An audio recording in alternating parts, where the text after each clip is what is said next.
What about the wall over there? You see how is that still this one? Or you like this? It was. Oh, yeah. That's just that bottom out here, bottom out there,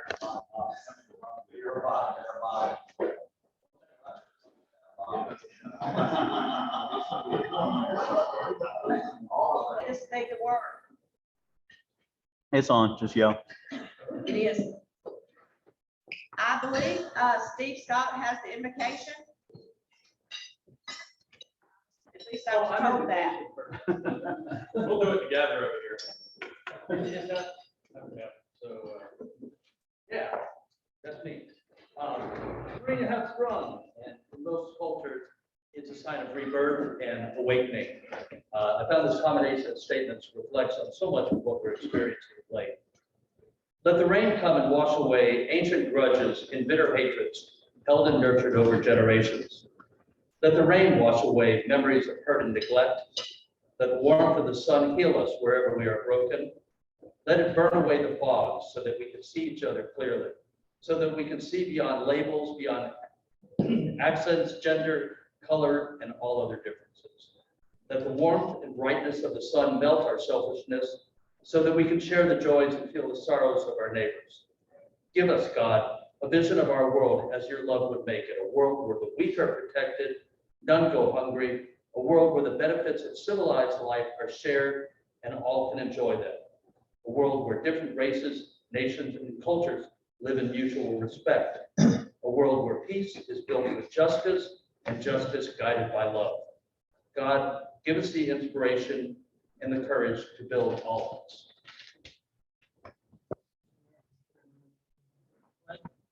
Allegiance to the flag of the United States of America and to the republic which stands one nation under God, indivisible, with liberty and justice for all. And if you think, say, and do. Is it the truth? Is it fair to all concerned? Will it build goodwill and better friendships? Will it be beneficial to all concerned? We have a sergeant at arms report or? Yeah. Or not. Yeah, we don't. Okay.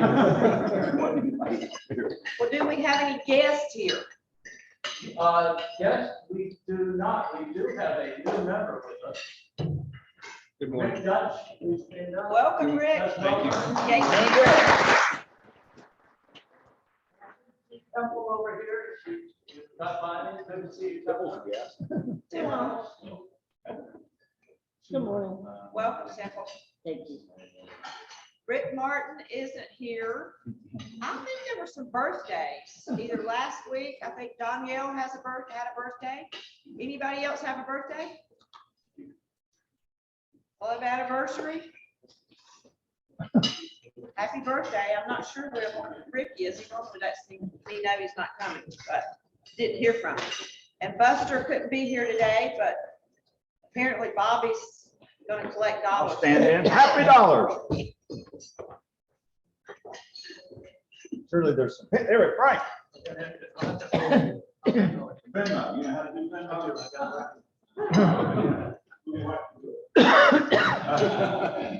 I just want to recognize Gate City Rotary at the district conference. We have a new system, the Gold Club, Silver Club, whatever it was. They have a whole new system based on point systems. And Gate City was the recipient of the highest number of points of any club in the district. And so you may have brought it with you. Wonderful recognition.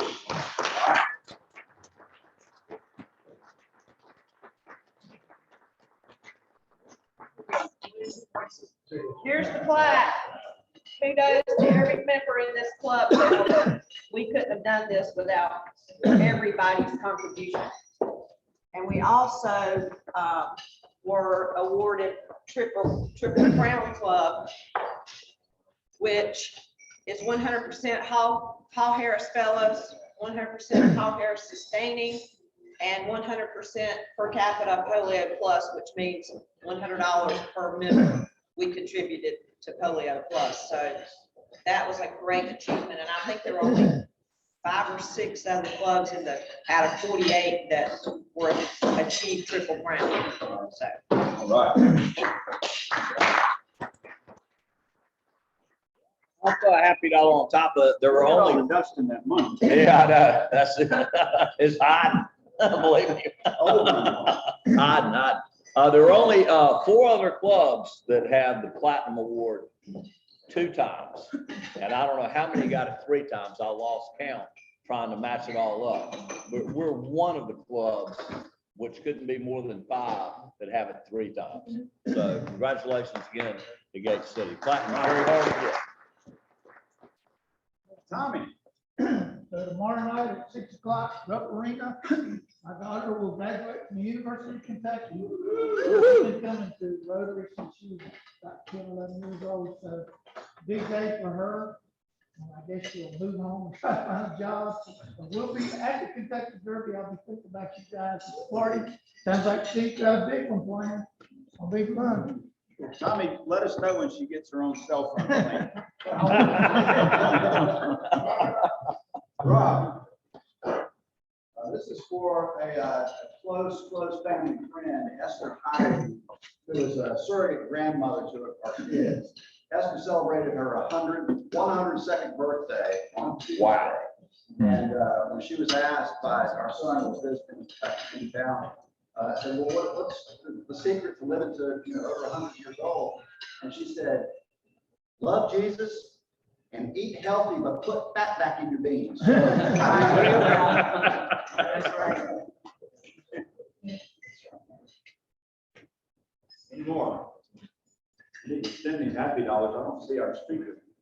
Yeah, we need some more happy dollars. Our speakers had car issues this morning. Yes, there's happy dollar for Mark Walker. He suffered a flat tire. I hope when it comes to the election that he's running in next week, it's more of a blowout in a positive way. Yeah.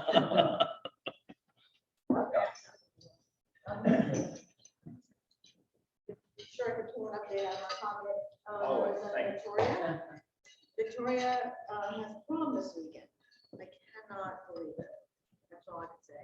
I mean, it is. I just envisioned her at the Christmas Rotary breakfast, and anyway, I'm very proud of her. So Rosa is ready to come home. I could tell in her voice. She got kicked out of a cafe this morning. Over there, it was 2 hours, and the waitress slammed her bill on the table and said, "You need to go." She said, "They just don't have good customer service here." So anyway, she realized, she said fine, but she is ready to come home. I'll pick her up on the 14th, so prayers for you to pray that she has a safe return. Thank you. I got a couple. Where's Steve works when you need him? Happy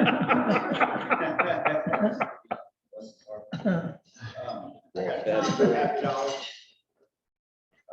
There he is.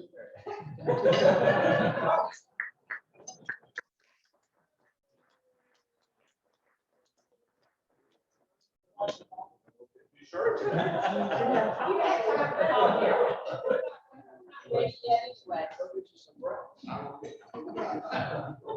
Mark, we got you a seat right up here, right up front, sir. We're glad you made it. Well, I got 2 happy dollars. Can I get some coffee? We got a minute.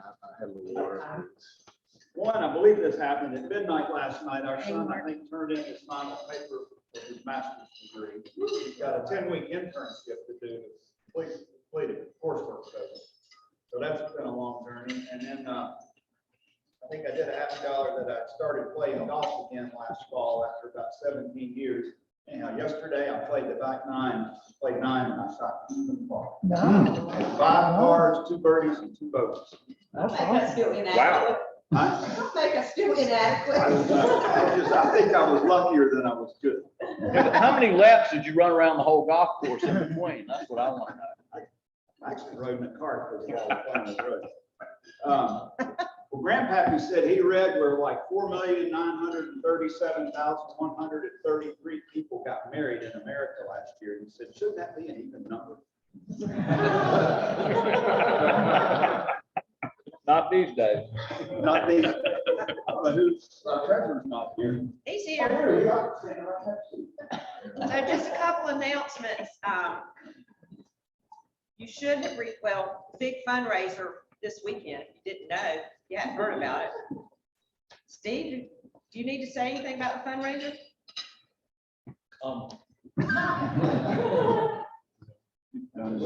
Is that a no? I said, come. Okay, Saturday night, 5 o'clock at Grandover, the Grand Grandover. Looks like it, sounds like it, we have a lot of people coming, so don't wait. Doing okay. Don't all come at 5 o'clock. Well, So get there early. Great, guys. Looking forward to seeing it. Matthew is hunting this week, and he wanted me to remind you that we have Camp Carefree Day, work day on Saturday, the 21st at 8:30. And he sent out a survey monkey or sign up. And we're, I think, replacing the deck boards on the dock that this club actually built for Camp Carefree. So please participate if you can. And changing of the guard is June, I'll get it right this week, June 16th here at Starmount. And I believe, Danielle, you sent the sign up out? Yes, so everyone has an Outlook invite on their calendar that was sent by my calendar to yours, and then we're sending out reminders via email. So if you get an email from me that says changing of the guard RSVP, that means I haven't gotten the RSVP yet. So if you don't get an email from me, that means I've gotten your RSVP. Does that make sense? So if you get an email, that means you've not RSVP. So if you get an email from me, RSVP. If you don't get an email from me, that means I've already gotten your RSVP. I'm not gonna confuse it. Yes.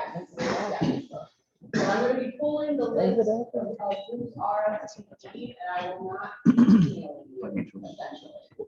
And we're not going to try to herd cats. So respond. Yes. And that's why I'm only gonna email those who haven't RSVP, so I don't get like triplicates, because sometimes that happens. I've been nice for 10 months, so I don't have to be nice now. I'm transitioning over to Tom. Tom has to be nice. I'm never nice. Okay, Chip. Want to introduce? All right, our yes, I do. Thank goodness. I thought I was gonna have to speak this morning.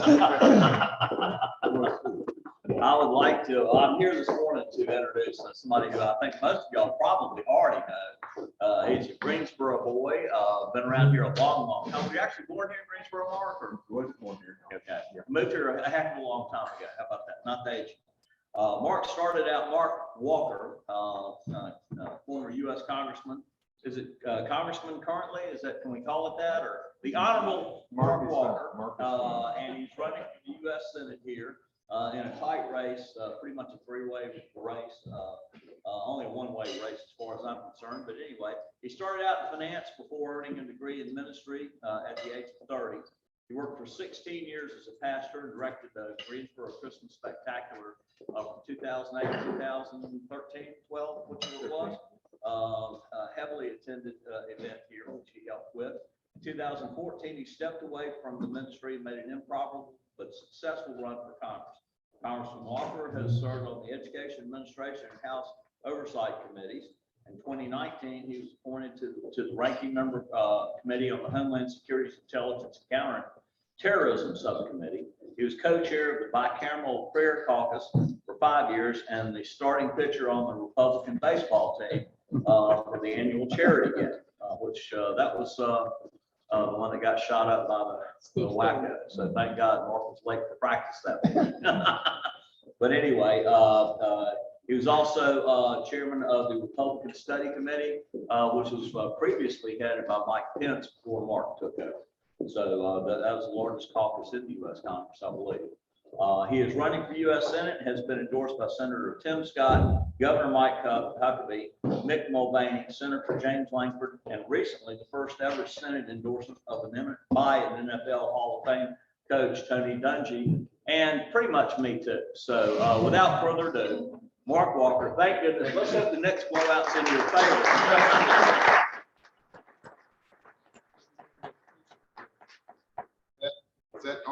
mic. Is that a difference there? Can you hear me? If I just, yeah. Well, thanks for the opportunity to be here. Chip was instrumental in that first one back in 2013. I'll give you a little bit of my background, and then I want you to take some time and ask some questions, and never trust anybody who works in politics that won't take questions, even though there's a few of them out there. That speech, you can make it real shiny, as well as your TV commercials. I actually grew up in the panhandle of Florida, redneck Riviera, LA, I've heard, lower Alabama.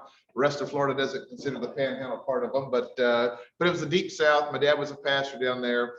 I went off to college, played 3 sports, then I realized how good everybody else was and readjusted my priorities in life, pursuing business and finance. My dad moved our family to Houston, Texas. I remember going to Houston, Texas. I got there in August of '89. Have you ever been to Houston, Texas in the summertime? Oh my goodness gracious. I was telling in DC, I was recounting this story to some of my staff because they had to listen, I guess, to my story, but they were paid to do so. But one of the 25-year-olds I was talking, and I noticed he was kind of looking confused at me because I was describing literally got so hot a cassette tape had melted on my dashboard. And he finally raised his hand. He said, "Hey boss, what's a cassette tape?" So he's no longer with us, but that's for different reasons, right? So, but I was sitting there about a year and a half. I met a girl in college from Florida, a little town called Mount Airy. So I had the idea that I would literally move to Winston-Salem, and I did. I arrived in Winston-Salem with $600 in my pocket, March 25th, 1991, not knowing what I was going to do. Got here realizing she had kind of moved on. I had too much pride to drive 1,200 miles back to Houston, Texas. So I said, Winston-Salem is going to be my home. And we started working. I remember a guy coming into our business one day, and I could tell, only profiles I get mixed up is a Baptist pastor and an insurance salesman. But other than that, pretty good. So, right? Because they both wear the different color sports. No, I'm just teasing all that. But he was a pastor. He invited me to come to his church. You know how you get sometimes. He was kind of badgering me. So finally, I consented and said, "Okay, I'll be there this coming Sunday." I went looking for his church, and back then I didn't know the difference between 150 and Highway 109. I got lost, but I kept passing this one church called Grace Baptist Temple. So 22 years old at that point. So I said, I'm going to go somewhere because my mom would know quicker than Almighty God if I was in church that morning or not. Maybe you had a mom like that as well. Even though she was 1,200 miles away, I knew somehow she would find out and she would call me later that day. But anyway, I sneak in, the music has started. I see this blonde sitting on the second row. I have no recollection of what her daddy was preaching about that Sunday morning, but it was worth coming back the next Sunday. We met, long story short, we'll be married 30 years. Later this year, she is a family nurse practitioner at Wake Forest Baptist Medical Center, helped launch the sexual assault nurse examiner program. Most of her career, she's been on the helicopter with Air Care, chief trauma specialist. She's tough. And of course, unless you're married into that, then that way, listen, if you go complain to her, something better be hanging off. There's not a whole lot of like, I just had my hand in somebody's chest, right? I can fix it yourself, right? But wonderful 3 kids. So we pursued business and finance for about 5 or 6 years. And then I did something that I swore I would never do, right? And that would be to follow my dad's footsteps as a pastor. I was fine with you handling your stuff. I would handle mine. It would be good. But Lord was guiding us that way. Went back to school. Served 16 years as a pastor, started with Dr. Gary Chapman. I don't know if you ever heard about the 5 love languages, been a bestseller since '96. Well, he's a senior associate, he's been at Calvary Baptist as an associate pastor for 51 years now. Amazing. He and Carolyn would text sometimes in the Capitol, just a prayer or a verse or something like that. It's wonderful people. But about 8.5, 9 years ago, somebody had given me a ticket to attend the Republican National Convention. I guess it's been 10 years ago in Tampa. And I get back home, I start thinking about this, and then I'm watching the national election, and Mitt Romney loses at that point and running against President Barack Obama. So I remember getting up out of the living room, walking down the hallway back to the bedroom, and kind of pulled my shoulders back. I said, "Babe, I'm running for the United States Congress." Now, some of you are married to smart women like I am that ask really good questions that we really hadn't thought all the way through.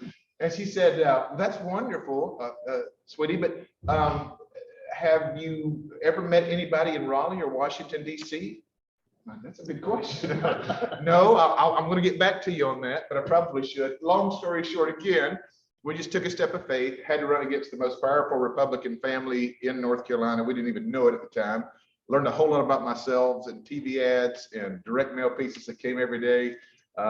Things at the border. It was one of the funniest things. I had served on the War Memorial Coliseum board, an hour volunteer at Greensboro, and I was responsible for the debt they had accumulated that year. It was really a growing up time as far as the whole political arena, but we stuck with it, got past the primary, won the runoff, won the general election. And I remember getting to Congress. Second week I was there, I never forget my chief of staff, Scott Luganville, if you remember him. He brings me this article.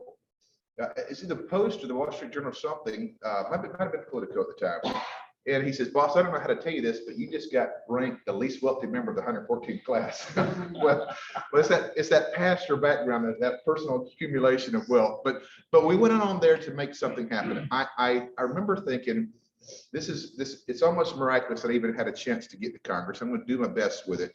So by the end of my first term, I came to the first member in history, freshman member, at the end of the first term, to be elected to chair the largest caucus in Congress, 160 members. After that, we led the House in repealing some of the mandates of the ACA, Obamacare. We got the tax dollars out of the Planned Parenthood component there. Went on from there to be vice chair. I feel privileged to be the highest rated conservative ever to serve in the top 4 positions in the U.S. House, ranking member of Intelligence and Counterterrorism. Just wonderful opportunities. But 2 of the things that I'm most proud, it's not just the legislation, but in 2017, being the chairman, I decided to invite all 101 chancellors of historical Black colleges and universities across the country to Washington, D.C. President Obama had never invited them in the 8 years he was president. My wife's a 2-time graduate of one, so I said, all right, we're always talking about building bridges. Let's see if we can do it. Our own leadership said this is not going to happen. Well, 87 of them show up. And it really launches something, a relationship that begins to work on the Future Act, some of the things that we were able to lead on. In fact, I'm privileged to walk in Harold Martin's office, Dr. Johnson McKinley over at North Carolina Central, and all the different things that we were able to do. Fast forward, at the end of my term, I am the only member of Congress that has won the United Negro College President's Award, the only Republican in the state that's been offered and invited to give the commencement address at one of our historical Black college universities. The reason I bring that up is we hear so much of the diatribe and the language and the character assassination. And listen, there are differences, and you have to be a warrior. You have to be a fighter in this arena. But I feel that we're also compelled and called to work in different entities that are outside what the norm would be, to be able to find a way to build relationships. Because here's what's important to me. If I truly believe in conservative principles, that individualism is better than groupthink, that small government is better than big government, all those things, why wouldn't I want all communities to understand that? Why wouldn't I want to know every boy and girl that their rights do not come from a federal government, they come from their creator, God Almighty? So if that's the case, what's the best bridge? What's the best conduit that I can utilize to be able to share that? And people say, well, does that mean you'll fight? Yeah, look, you don't become the highest rated America First candidate without rolling up your sleeves and going to bat. Yet I'm also will tell you that the last time that John Lewis walked across the Edmund Pettus Bridge and we got back to Dexter Avenue King Memorial Baptist Church, there were only 2 Republicans invited. I was one of those. So when we approach this in this political lens, what's our ultimate goal? Something that I made our staff answer about every 2 weeks was this question. And looking back, did we make an argument or did we make a difference? You see, anybody can make an argument. That's what gets you on one of the news shows every night. Anybody can blow something up. Anybody can talk with certain language that's exciting to our base. And I get it. Sometimes I've not always landed it myself. But what's the ultimate goal when we're serving our fellow man, when we're serving fellow communities? Is it just to put their face in it? Is it just to rub noses in it? Or do we want people to understand the freedoms and the liberty that I feel like our founding fathers in their genius designed? Now, look, there are problems. I can get after this administration real quick. I've been at the southern border. And think about this. America is the most exceptional country that's ever existed. I'll give you a couple of reasons why. We have 25% more foreign-born citizens than any country in the world. We celebrate that. We're taking 1 million legal immigrants every single year that raise their right hand, that become as American as you and I do. Okay? But we're the longest lasting republic in the history of the world. As a person of faith, I think we've been blessed to not only do the philanthropic work, but take the message of Christ to many remote places and bring hope and healing and all the things that we've been able to do. But we also have to be a sovereign nation to be able to continue to be that beacon of freedom. It's not that we're not compassionate when we talk about things at the border, but let me give you an idea. First time down there in the Rio Grande Valley, I walk into the room and there's a big whiteboard in the corner and there's 58 different countries listed on it. And I asked the border agent director, so what are these countries, what do they represent? He said, well, every time we apprehend somebody and can trace back their country of origin, we put it over there on the board. At that time, 58, 59. Yemen, Saudi Arabia, Syria, Egypt was on there. Remember, China was on there, Turkey. Now fast forward 3.5 years, that 58 countries has now gone to 180, 185 countries. The amount of fentanyl that's been seized, not that we don't know what got past us, would be enough to kill every American 5 times over. 2 years ago, the #1 killer of young men, or men in general, ages 18 to 45, is opioid overdose, fentanyl coming in. 2 years, fast forward 2 years, now they've expanded the year. Now it's 13 to 50. And the bulk of this is coming in from the southern border. I'll tell you something else that bothers me about this administration. Having served in Homeland Security Intelligence and being privy to the information and the data of what happens to these migrant families that try to come across the border. If we would just pause, forget about our laws for a second. The drug cartels control the entire southern border. No Mexican government, no American government influences. They lock it down, they own it. Anything that you do to cross the southern border, you work with drug cartels. And for this administration to understand what happens to these migrant children, I'm not even going to get into the graphic nature of it, would blow all of our minds. And for them to give them the green light that the border's kind of back open for business. We've had 2 million that we've apprehended just the last year, which is breaking all-time high records. That's a problem for me, because neither is it humanitarian, nor does it protect basically our way of life to continue to be the beacon of freedom that we have. The other thing that concerns me is China's growing involvement. China cyber attacks us between 15 to 20,000 times per day.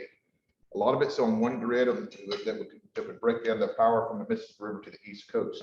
A lot of their infiltration and their military warships right now in the South China Sea, they're looking at about 280.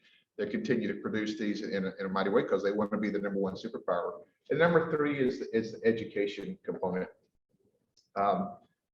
When I served in Congress, it's interesting. There was a break about some of my friends, and I know we've got different people, and I'm trying to keep it from being too partisan here, but there was a break in the Democrats about age 50, 55.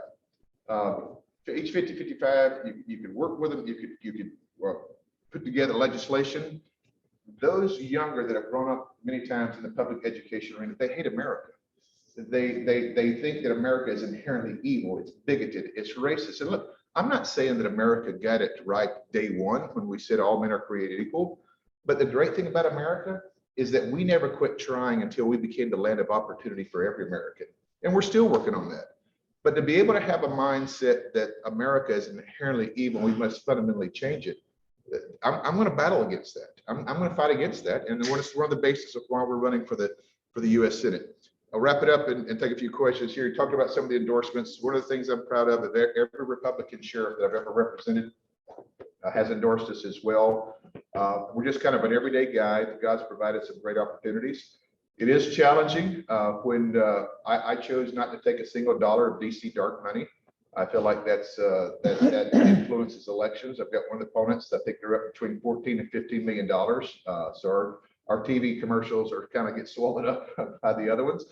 So we're in this. We've got 14 candidates. It is. I've enjoyed debating Pat McCrory because the other guy is 0 for 4 in showing up. But we've had a good time with that as far as trying to make our case. So I'm going to toss to you guys any question where it is. Maybe unless you want my favorite Trump story, I can't share that one with you. No, just but whatever it is, I'm happy to kind of take a few questions. And you just flag me off when it's time to wrap up. Let you guys get on with your day as well. Wow. Yes, go ahead. I've read years ago about, the biggest threat to the United States is the grid, our electrical grid.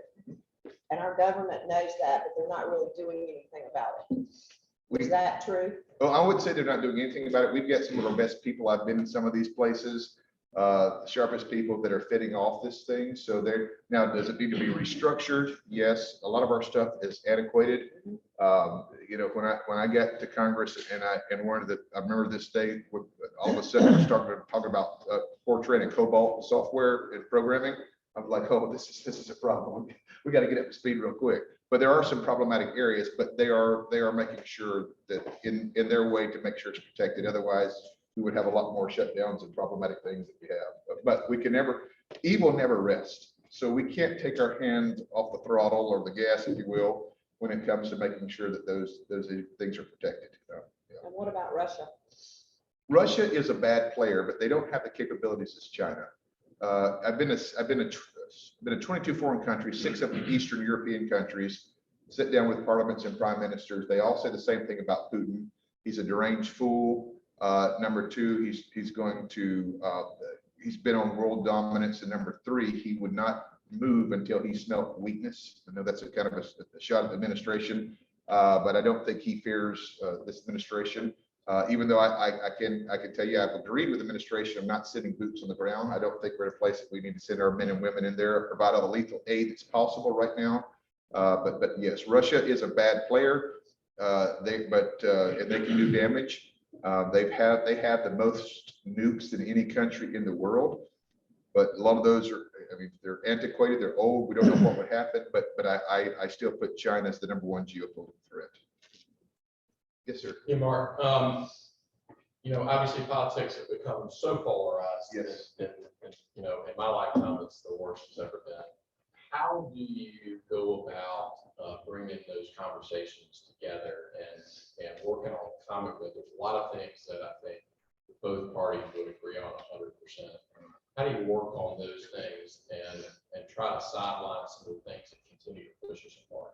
Kelly, that's probably the best question, but also the most difficult question to answer, because we live in a time in politics where that kind of mindset doesn't win you any prizes. And I think sometimes people misinterpret leadership for weakness. And touching on this a little bit earlier, what's my ultimate goal here? I'll give you an example. Let's talk about black on black crime. All right. Black on black crime is 80, 88, 87%. The violent crime is black on black. Now, am I looking at that as a political club, or do I look at that as far as, okay, I see a community hurting that needs some hope, that needs some opportunity. What's my approach in leading that? Now, the latter is not going to win you a whole lot of elections. It's just where we are, because we all have a steady diet of these people are evil, the other team is bad, and go blow them up. That makes me feel good. Now, I'm not saying there aren't times where you've got to call out the differences. I have a record of doing so. But how do I do that? After the baseball shooting that took place, all the members of Congress gathered in what we call the Congressional Auditorium. It's actually below the chambers in case anytime there's a threat. I was honored that they asked me to lead both Republicans and Democrats, so the whole House, lead us in prayer and in this time of prayer. Now, I'm not trying to sit up here and sound too puritanical, because there were times I get in the ditch real quick. I'm ready to punch somebody in the nose, right? But I think if there's no intentionality on the person's part to be able to find a way to help or serve that community, I wouldn't vote for them. I don't support them. But to answer the heart of the question, how is it? We've got to change the whole culture. I mean, we have, whether your favorite news channel is Fox News or MSNBC, is designed to a specific audience and advertisers that they're selling a product. And I don't know that you can just go out and flip the switch. I'm unashamedly tell you I'm a person of faith, because I think the only way that we were able to bypass this is by the grace of God. To be able to pull off a Senate primary seat, what's frustrating is that most of you know that I didn't get President Trump's endorsement. Even though it vetted down in Mar-a-Lago, and there have been a couple of deals. Even about 3 weeks ago, they provided my final deal and said, look, we'll take care of you for 2 years. Probably shouldn't be sharing this publicly. All you have to do is go out on the stage. Lieutenant Governor and President Trump will sing your praises as a great conservative. You just have to tell them that the other guy's the best candidate for the U.S. Senate. I said, I'm not going to do that. What do you mean you're not going to do that? We don't understand. And I said, well, it's not the truth. And it's like, well, we know that he's not a better candidate, but this is the way the political game is played. And to bypass some of that is extremely challenging. So I think as an individual, I've been blessed with good parents, and I remember that phone call. I thought of my dad, and I thought of the principles that he instilled. And I told the gentleman, without naming the name, you know, I thought about what my father said. He said, it's never right to do wrong in order to do right. And I think that's what we're missing a little bit. Again, not to say that I'm Pollyanna on this, because this is a real battle. But I think you're going to have to find a way. We're going to have to find a way to get good people there. It doesn't mean that you have to water down what you believe. As I said, I'm the highest rated conservative ever to be elected by my colleagues to serve in the top leadership positions. You don't get there with being the squish or whatever the term rhino or anything else. But I think the approach, maybe that's the answer to your question, Kelly. Maybe I think the approach is everything, and finding good people that have a track record of service, as opposed to somebody that just comes on and their family's worth $100 million and you can basically buy an election. They don't understand service. They've never gotten out there and served the community. And this is a little interesting. We're here at Rotary today. You guys know about what service is. You commit your time to make a difference in the community. And I think ultimately that's the kind of people that we've got to find elect. Is it going to be easy? No, it's not. Trust me. It doesn't matter. So good question. Yes, ma'am. This isn't a specific question. It's more of a comment on the media, The media. mainstream media, Yeah. regarding the divisiveness and their impact on it, and the challenge to get to the truth, if you listen to the news, is impossible, in my opinion. It is. So I'll just leave I it think your open. opinion can be well documented. I've read a statistic, 94.5% of all media right from a left perspective or more of a liberal perspective. So it is a challenge. I remember when you would walk off the chambers in the US House, right behind where the president gives the State of the Union, this is how the members come in and out. They go around these two double doors. Well, in there, all the press are lined up, right? So here's the thing, if you stop, if you break stride and you answer one question, about 10 or 12 of them within seconds, right there. They've all got their phones recording things. And I stepped in at one time because Speaker Ryan had asked me that they were looking for a new chaplain. He knew my background as a minister. So I was asked to lead a group of about 2 or 3 to find the next chaplain for the US House. Well, the first thing he asked me, what are you looking for? Without really thinking a whole lot, I said, I'm looking for somebody who has family experience, church experience. And within hours on CNN, Walker is anti-Catholic. Well, I'm thinking, well, anti-Catholic, because I said looking for somebody with family experience, because these members of Congress have adult children, somebody that's working that. My point was not somebody just that came from the academia world, somebody who had real parish or church experience.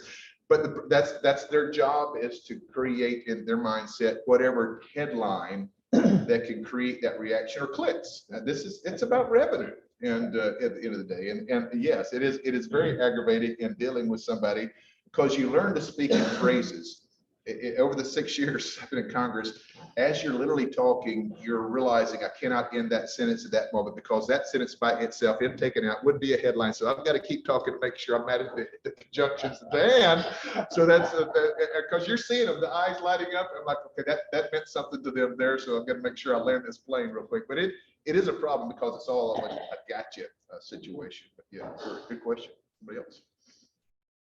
Yes, sir. It seems like there's so many challenges right now. And I'm sure, just like previously, when you step into the office, you bring with all those challenges. How do you determine where you're spending your time? What are your greatest priorities the day you set foot in that office? Well, I think it comes down to your intent. Are you running a PR campaign? Or are you there to serve? We don't hear the word service a whole lot from elected officials. And I get it. You got your comms teams and your PR team and your people like that. There's a member of Congress right here in North Carolina. It's all been about PR. Of course, lately it's been pretty bad PR because of his own decision making. But I think you have to have the mindset of going there, and how can you, I'll give you an example. We were able to close 1,800 different veterans cases in 6 years, particularly here in the central part of North Carolina, our district that included Randolph, Lee, Chatham, Stokes and Surrey, goes all the way over to part of Granville County. So that part of the area, that was something that we represented, about 750,000 people, each member of Congress. They do it mathematically. That's why some Congress members, or some states have one member of Congress. North Carolina just got their 14th, will be the first time they're voting on 14th. But I think that's got to be your intent. So you have about 20 staff people, you have about 10 or 11 in DC, maybe 12, and about 7 or 8 here. We had 3 offices, Asheboro, Graham, North Carolina, and here in Greensboro. And every day, touching base, whether you're in DC or here, that your job is to go out and meet the needs. It's simple. Sometimes it's just finding a passport or helping somebody with a visa. It could be social security issues, to be working every single day. That's what these jobs were designed for. And not to be some kind of celebrity type status. And I think that's important. Obviously, you serve on the different committees. You have the hearings, you make the best votes that you believe are right to serve the people, and people know where you believe or what you stand for. But that was the concept. Remember when this thing started, it was a bivocational position.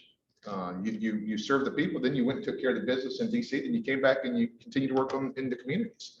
That was the original intent. That's why I'm a big believer in term limits. In fact, I've already put it in writing. The problem is that over the years, the special interest, even the best of people, I think 12 years is the maximum you should serve. But I see this sometimes, both Republicans and Democrats, you get there 20, 25, sometimes even 30 years, you gravitate to the back row and you just push whatever button you're told to push by the leadership. And that's how you wrap it up, I guess, serve as long as you want to. Because look, there are benefits to you're the member of Congress, people return your call, right? But the moment that you're willing to get out there and fight and engage and serve, I think it's time for you to do something else. Good question. Yes, sir. How important do you think the judicial races here in North Carolina are? Extremely important. I was redistricted because of a lawsuit by Eric Holder that overrode basically the will of the people in electing their state representation. It was sued. Right now, there are 4 Democrats and 3 Republicans that make up the U.S. Supreme Court. These elections are very important because if you want your state legislatures to draw the districts that they believe is best, I think it's very important that there's 2 races. Richard Dietz is in one of them, and Trey Allen and April Wood is the other, that we can flip that court because it would allow the people that you send off, the Hardesters and others, to write the state legislation or the district lines the way they believe they best serve the people. And that's been it's been problematic. They did write a map. It was 10 Republicans, 4 Democrats. That was thrown out by the North Carolina Supreme Court after a lawsuit, another outside of lawsuit of the state. So I think it's very important for people that serve on the bench, not to make law, but interpret the law. And as we've seen even this past week. So very good. Well, thank you all. I appreciate the opportunity to come out and spend a few minutes with you. Chip, thanks for the invite. Sorry for my tardiness there, but you guys have been great. We'll be around. I got to go live on KCO Day, the radio show, in about 6 minutes, but anything I can do. I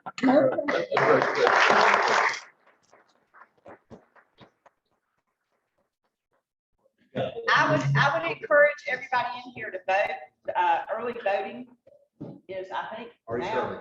is Yes. open until the 14th. Yes, you got four areas, Leonard, Recreation, Burmill Park, Ag Center, and there's one place downtown. That's through Saturday, May the 14th.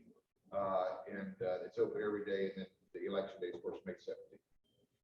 And I have I mean, you can get ballots to look at before you get there. Just go online. Thank you very much. Thank you.